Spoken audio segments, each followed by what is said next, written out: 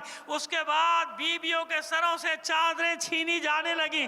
میرا دل کہتا ہے، میں نے روایت نہیں دیکھی لیکن میرا دل کہتا ہے شاید کوئی لاشا علقمہ پہ تڑپ رہا ہو،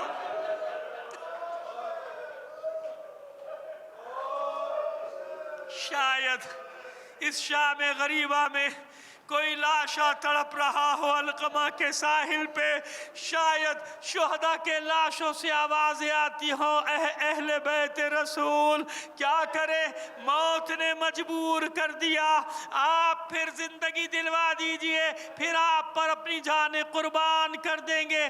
کیا کچھ ہوا؟ ایک چھوٹی سی بچی کے بالیاں چھیننے کے لیے رخساروں پہ تماچے مارے گئے، سب کچھ ہو چکا، لوٹ کا بازار گرم تھا، لوٹ مار کا بازار گرم ہو کے ٹھنڈا ہو گیا، بیویاں بچے بکھر گئے تھے، کہاں کہاں بکھر گئے، تاریخ کے اوراق میں تلاش کرو، کوئی بیوی کہیں چلی گئی تھی، سینکڑوں میل کا سفر کر کے کوئی بھی کہیں پہنچی اپنی کنیزوں کے ساتھ۔ یہ تو تاریخ کا حصہ ہے نا جو میں اشارے کر رہا ہوں۔ ہاں، جب لوٹ مار کا بازار گرم ہو کے ٹھنڈا ہوا، ثانیہ زہرا نے جناب ام کلثوم کے ساتھ مل کے بکھرے ہوئے سامان کو سمیٹنا شروع کیا، جلے ہوئے خیموں سے کچھ ٹکڑے بچا کے ایک جگہ بچھائے، بچوں بیویوں کو تلاش کر رہے، کچھ مل گئے کچھ نہیں ملے، لیکن سب سے اہم واقعہ یہ ہوا کہ سکینہ نہیں ملی۔ سب سے اہم واقعہ یہ ہوا کہ سکینہ نہ ملی، اور جانتے ہیں نا کہ سکینہ کو خاص طور پہ حسین حوالے کر گئے تھے، بہن زینب میری اس امانت سے ہوشیار رہنا، دیکھو زینب میری سکینہ اندھیرے سے ڈرتی ہے، میری سکینہ صرف میرے سینے پہ سونے کی عادی ہے، اس کا خاص خیال رکھنا۔ بس اب جب سکینہ نہیں ملی کسی سمت میں، پھر ام کلثوم کو ساتھ لیا، پھر قتل گاہ کی طرف جا رہی ہیں، آوازیں دیتی جا رہی ہیں، آئے سکینہ سکینہ کس طرف ہو، سکینہ کس طرف ہو، ایک طرف گئی دوسری طرف گئی، ایک نشیب کی طرف بڑھی، ایک لاشے سی آواز آئی، آہستہ آہستہ زینب آہستہ، ابھی میری بچی سوئی ہے، ابھی میری بچی کی آنکھیں بند ہوئی ہیں۔ آواز کی سمت میں ثانیہ زہرا جو بڑھی تو کیا دیکھا کہ ایک پامال شدہ لاشا، خاک سے یکساں لاشا، جس کے جسم پہ نہ لباس ہے نہ تن پہ سر ہے، دیکھا اس سینے پہ بچی سر رکھ کے سو رہی، آہستہ سے شانہ پکڑ کے لائے، بیٹا اٹھو بیٹا اٹھو، خیمہ گاہ کی طرف چلو، اور پھر بچی سے پوچھا، جب بچی نے آنکھیں کھولی، بس اتنا بتا دے میری بچی کہ تو نے پہچانا کیسے تھا، تو نے پہچانا کیسے تھا؟ کیونکہ لاش کو یا لباس سے پہچانا جاتا ہے یا چہرے سے پہچانا جاتا ہے، اس لاش پہ نہ لباس ہے نہ اس پہ سر ہے نہ چہرہ ہے، اور لاش کو اس طرح پامال کیا گیا ہے کہ یہ خاک کے ساتھ لاشاں یکساں ہو چکا ہے، تو نے پہچانا کیسے؟ بچی کہتی ہے پھوپھی اماں جب میرے دامن میں آگ لگی ہوئی تھی، کانوں سے لہو بہ رہا تھا اور میں دوڑ رہی تھی قتل گاہ میں، آوازیں دیتی جا رہی تھی، بابا بابا مجھے ان ظالموں کے شر سے بچاؤ، مجھے ان ظالموں سے بچاؤ۔ پھوپھی اماں اس لاشے سے آواز آئی تھی، میری بچی میری سکینہ میرے پاس